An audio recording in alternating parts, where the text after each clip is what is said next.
মাথাবপুরে সন্ধ্যা নেমে আসে। একটি শান্ত বিস্মত গ্রাম, ইয়ার কিনারা রহস্যে থাকা। গ্রামের শেষ প্রান্তে একটি পুরানো মাটির বাড়ি দাঁড়িয়ে আছে, ইয়া বছরের পর বছর ধরে পরিত্যক্ত। কেউ কেউ ফিসফিস করে বলে এটি ভুতুড়ে, আবার কেউ বলে একবার সেখানে একটি খুন হয়েছিল। আমি অরিজি, শহর থেকে আসা একজন তরুণ সাংবাদিক। এখানে একটি অমীমাংসিত রহস্যের টানে এসেছি। আমার লক্ষ্য গ্রামের ভূতের বাড়ি তে আসলে কি হয়েছিল তা খুঁজে বের করা। সেদিন রাতে আমি আমার সমস্ত সাহস একত্রিত করে ভিতরে ঢুকলাম। ধুলো থাকা জানালা, মরচে পারে দরজা শো ধরেছে, বাতাসে একটা অদ্ভুত সন্তাসেতে গন্ধ। আমি একটা লাঠি ধরে সাবধানে প্রতিটি কারুকার্যের কোনায় অনুসন্ধান করলাম। হাতা দেয়ালের উপাস থেকে একটা ক্ষীণ শব্দ, চুপ চুপ। আমার বুক কেঁপে উঠল, কিন্তু আমি এগিয়ে গেলাম। একটি অন্ধকার কোনায় আমি একটি আলগা ইট দেখতে পেলাম। আমি সেটাকে ঠেলতে হাঁচা একটি লুকানো দরজা খুলে গেল।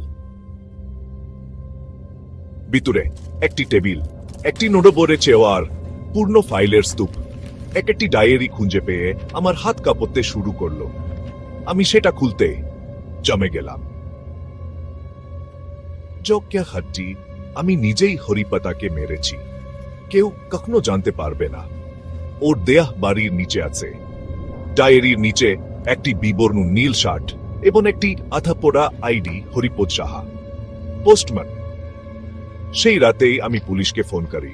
তারা মানুষের দেহাবশেষ এবং খুন প্রমাণ করার জন্য প্রয়োজনীয় সমস্ত প্রমাণ খুঁজে বের করে। কেউ জানে না খুনি কে ছিল, কিন্তু আমি বলেছিলাম রহস্য গভীরই হোক না কেন, সত্য সবসময় তার ফল খুঁজে নেয়। পুলিশ সবকিছু বাজেয়াপ্ত করে। আমার গল্পক শিরোনাম হয় 30 বছরের পূর্ণ পোস্টম্যান হত্যার রহস্য সমাধান। ব্রেক গ্রামবাসী হতবাক। কেউ কেউ বিস্মিত হয়, কেউ কেউ কেউ কেউ ফিসফিস করে, কিন্তু এখনো কেউ একজন সেই বাড়িতে প্রতি মধ্যরাতে দাঁড়িয়ে থাকে। এক গভীর রাতে আমি হোটেলে বসে আমার রিপোর্ট টাইপ করছিলাম।